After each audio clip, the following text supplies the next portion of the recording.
नमस्ते बच्चों, आज हम लोग नया पाठ शुरू करेंगे। इकाई ख का खंड ख का इकाई 1 का दूसरा पाठ। इसमें हम लोग ने सीखना क्या है इसके बारे में पढ़ा था। अब हम लोग पढ़ेंगे सीखने या अधिगम के नियम। व्यवहार के कारण व्यवहार में कोई भी परिवर्तन अधिगम है, ऐसा कहना है गलफोर्ड का। और अधिगम के नियम के बारे में पढ़ते हैं, लॉज ऑफ लर्निंग, जो कि इस चैप्टर में पढ़ना है हमको। विभिन्न मनोवैज्ञानिकों ने अधिगम के बहुत सारे नियम दिए हैं। ये सभी प्राचीन नियम हैं ये, और नए नियम इसमें हम लोग नहीं पढ़ रहे हैं। ये सारे ही पुराने समय के नियम हैं, जिसमें कि क्लासिकल थ्योरीज कह सकते हैं इनको, कि प्रसिद्ध मनोवैज्ञानिक थॉर्नडाइक के द्वारा ये शुरुआत में जो नियम बताए गए थे, ये वो सारे नियम हैं। थॉर्नडाइक ने अधिगम के 3 मुख्य नियम बताए थे, जिनको कहा जाता है सीखने के मुख्य नियम या मेन लॉज ऑफ लर्निंग। पहला नियम है तत्परता का नियम, लॉ ऑफ रेडीनेस। दूसरा है अभ्यास का नियम और लॉ ऑफ एक्सरसाइज। और तीसरा नियम है प्रभाव अथवा परिणाम का नियम, लॉ ऑफ इफेक्ट। इसके बारे में अब विस्तार से पढ़ते हैं। पहला नियम होता है तत्परता का नियम, यानी लॉ ऑफ रेडीनेस का अर्थ है कि जब कोई व्यक्ति सीखने के लिए तैयार होता है तो सीखना अच्छा रहता है या जल्दी सीख लेता है व्यक्ति। और जब कोई व्यक्ति सीखने के लिए तैयार नहीं होता है तो सीखना नहीं हो पाता है या फिर देर से होता है। तो इसके लिए सीखने या तत्परता के अंतर्गत 2 चीज़ें शामिल होती हैं, एक तो शारीरिक और दूसरा मानसिक रूप से व्यक्ति का तैयार होना ज़रूरी है। शारीरिक यानी कि उसका शरीर और मस्तिष्क पूरी तरीके से विकसित हो और शरीर में कोई तकलीफ़ ना हो, तो वो सीखने के लिए तैयार होगा। और मानसिक रूप से भी तैयार हो, यानी वो मानसिक रूप से भी परिपक्व हो, जिससे कि वो सीखने की क्षमता उसके अंदर विकसित हो चुकी हो।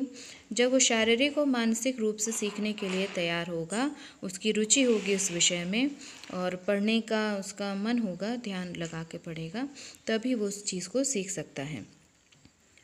इसी को तत्परता का नियम कहते हैं। इसीलिए पढ़ाने से पहले बच्चों को शारीरिक और मानसिक रूप से तैयार करना पहली शर्त होती है। जब बच्चे मन से किसी विषय को पढ़ने के लिए तैयार होते हैं तो वो जल्दी सीखते हैं, और जिस विषय को वो पढ़ना नहीं चाहते हैं उसको सिखाने में बहुत समय लगता है।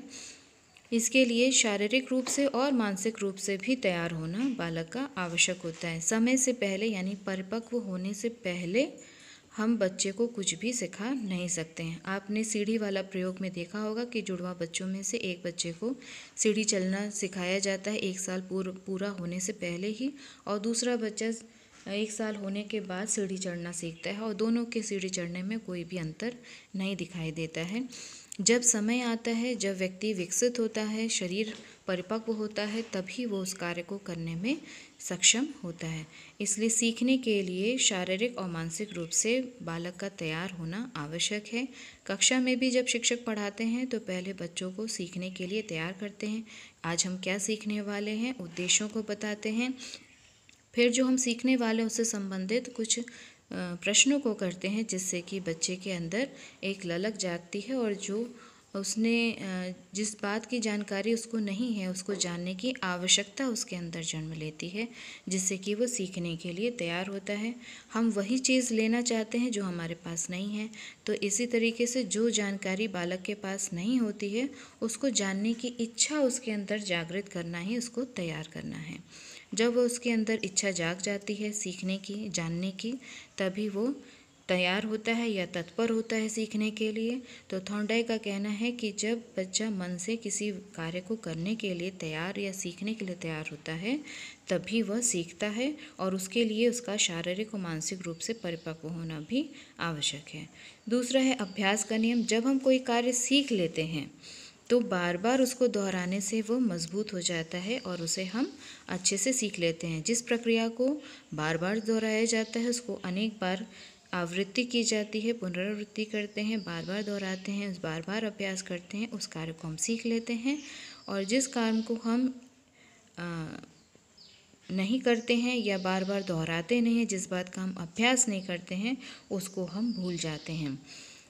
स्थायी सीखने के लिए स्थायी होना आवश्यक होता है। ये आपने सीखना पाठ में पढ़ा था कि सीखने के लिए आवश्यक है कि आपके व्यवहार में स्थायी परिवर्तन आए, अपेक्षाकृत स्थायी हो, कुछ समय तक वो याद रहे, जो कार्य आपने सीखा है वो आपको याद रहे। तो उसके लिए आवश्यक क्या है? अभ्यास करना। अभ्यास का मतलब है प्रतिदिन उसको दोहराया जाए, उस प्रतिक्रिया को दोहराया जाए। जब शुरुआत में आप साइकिल सीखना शुरू करते हैं तो कई बार गिरते हैं, कई बार चोट लगती है, लेकिन आप अपना अभ्यास जारी रखते हैं तो धीरे धीरे आपको अच्छे से साइकिल चलाना आ जाता है। लेकिन अगर आप उसका अभ्यास नहीं करते हैं तो वो कार्य आप अच्छे से नहीं सीख पाते हैं। इस विधि के द्वारा लेखन में सुधार किया जा सकता है, गणित के सूत्रों का अभ्यास किया जा सकता है, स्पेलिंग में सुधार किया जा सकता है और गतिज क्रियाओं यानी कि मोटर एक्टिविटीज़ में अभ्यास का नियम लागू होता है। मोटर एक्टिविटीज़ या गतिज क्रियाएं वो होती हैं जिन्हें कि हम हाथ और पैरों की सहायता से सीखते हैं, जैसे कि विभिन्न प्रकार के खेलों को खेलना और नृत्य करना और व्यायाम करना या स्विमिंग करना यानी कि तैरना, किसी वाद्य यंत्र को बजाना जैसे कि गिटार, सितार, तबला, हारमोनियम वगैरह, इन सब को बजाने के जो क्रिया होती है उसको हम गतिज क्रिया कहते हैं या मोटर एक्टिविटी कहते हैं, जिसमें कि अभ्यास अत्यंत आवश्यक होता है। या आप टाइपिंग करते हैं तो टाइपिंग में भी अभ्यास आवश्यक होता है। जब टाइपिंग करना छोड़ देते हैं या कुछ दिन के लिए उसको छोड़ देते हैं तो फिर से अभ्यास को करना ज़रूरी हो जाता है, क्योंकि आप उसको भूल जाते हैं। जिस कार्य का अभ्यास करना छोड़ दिया जाता है उस क्रिया को आप भूल जाते हैं। यहाँ पर यह तथ्य भी ध्यान रखना चाहिए कि अभ्यास के लिए अभिप्रेरणा, अभिरुचि और प्रेरणा यानी कि इंटरेस्ट, आपका मन, आपकी इच्छा और मोटिवेशन यानी इसको करने की का जोश आपके अंदर होना आवश्यक है। शिक्षण प्रक्रिया में अभ्यास कार्य एक अनिवार्य अंग माना जाता है। इसीलिए छोटे बच्चों को पूरा पेज ए लिखने के लिए दिया जाता है। पूरे पेज में वो बच्चे ए लिखते हैं, 1 2 लिखते हैं, यानी कि उसका अभ्यास को करने से वो अच्छे तरीके से ए को पहचानना और लिखना सीख जाते हैं। अगला नियम है प्रभाव अथवा परिणाम का नियम, लॉ ऑफ इफेक्ट। किसी भी उद्दीपन या अभिप्रेरणा के प्रति प्रतिक्रिया करने पर कर्ता को जो संतोष या असंतोष प्राप्त होता है उसी को हम परिणाम या प्रभाव का नियम कहते हैं और इससे सीखने को प्रभावित करता है। इसका अर्थ यह है कि जब हम किसी कार्य को करते हैं, जैसे कि आपको साइकिल चलाना सीखना है और आपने साइकिल चलाया और जब साइकिल चलाना आपको आ जाता है तो उससे आपको संतोष मिलता है, खुशी मिलती है। इसी को प्रभाव का नियम कहा जाता है कि जिस कार्य को करने से हमें खुशी मिलती है हम उस कार्य को बार बार करना चाहते हैं, उस कार्य को प्रसन्नता के साथ करते हैं, और जिस कार्य को करने से हमें तकलीफ़ होती है, दुख पहुंचता है, उस कार्य को हम छोड़ देते हैं या उसे आगे नहीं करना चाहते हैं। जो बच्चा साइकिल चलाने में बार बार गिरता है, चोट आती है, उसको ज़्यादा चोट आ जाती है, खून निकलता है, तो ऐसे में वो साइकिल चलाने से घबराने लगता है और उसको नहीं चलाना चाहता है। ऐसे ही जब गणित के जो प्रश्न होते हैं, अगर बच्चा शुरुआत में ही यानी प्रारंभिक कक्षाओं में ही उससे घबराने लगता है तो फिर वो कभी भी गणित को अच्छे तरीके से सीख नहीं पाता है। उसके मन में उसके प्रति, उस विषय के प्रति, गणित विषय के प्रति एक भय की भावना समा जाती है। लेकिन प्रारंभ से या प्राथमिक कक्षाओं से ही जो बच्चे गणित में होशियार होते हैं या गणित में मन लगता है, गणित के सवालों को अच्छे से हल कर पाते हैं, वो जीवन भर गणित से घबराते नहीं हैं। इस नियम को सुख और दुख का नियम भी कहा जाता है, यानी जिस कार्य से सुख मिलेगा उसको बार बार करेंगे, उसको करने से खुशी प्राप्त होगी, और जिस कार्य को करने से हमें दुख मिलता है उस कार्य को हम करना छोड़ देते हैं। जब बच्चे स्कूल में कोई गलत कार्य करते हैं तो उनको पनिशमेंट दी जाती है, डांटा जाता है या उनको सज़ा दी जाती है। तो सज़ा या ये डांटना, ये दुख देना है। दुख इसलिए दिया जाता है ताकि उस कार्य को करना वो बालक छोड़ दे। तो इस तरीके से जब किसी भी कार्य के साथ सुख या दुख जुड़ जाता है, तो सुख जुड़ता है तो दोबारा करते हैं, बार बार करते हैं, और जब किसी कार्य के साथ दुख जुड़ जाता है, जैसे स्कूल देर से आने पर पनिशमेंट मिलती है, काम न करने पर पनिशमेंट मिलती है या सज़ा दी जाती है, या कोई और नुकसान करने पर या गलत व्यवहार करने पर दुख दिया जाता है, तो इसलिए दिया जाता है ताकि हम उस कार्य को करना छोड़ दें। तो इसे संतोष और असंतोष का नियम भी कहा जाता है। इसे पुरस्कार एवं दंड का नियम भी कहा जाता है। पुरस्कार उस कार्य के लिए दिया जाता है जिस कार्य को हम बार बार करवाना चाहते हैं। जैसे कक्षा में बच्चा प्रथम आता है पढ़ाई में, तो उसको पुरस्कार किया जाता है। पुरस्कार दे करके हम उसको बढ़ावा देते हैं कि आगे भी तुम इसी प्रकार से पढ़ाई में अव्वल आओ।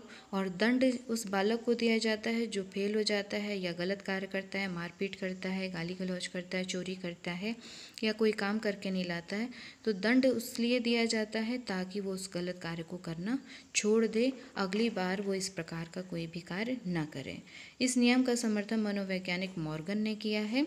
मॉर्गन ने लिखा है कि वो कार्य जो हमें संतोष देते हैं पक्के हो जाते हैं, और वे कार्य जिनके परिणाम हमें असंतोष देते हैं इतनी सरलता से पक्के नहीं होते हैं। वास्तव में अधिगम का पहला चरण तत्परता ही है, क्योंकि तत्परता के बिना अभ्यास नहीं किया जा सकते और अभ्यास के बिना प्रभाव या परिणाम नहीं प्राप्त हो सकते हैं। तो पहली सीढ़ी को हम कह सकते हैं कि तत्परता पहली सीढ़ी है, अभ्यास सीखने की दूसरी सीढ़ी है और प्रभाव उसकी तीसरी सीढ़ी है। तत्परता का आधार अभिप्रेरणा या मोटिवेशन है, जिसकी व्याख्या आगे के अध्याय में की जाएगी।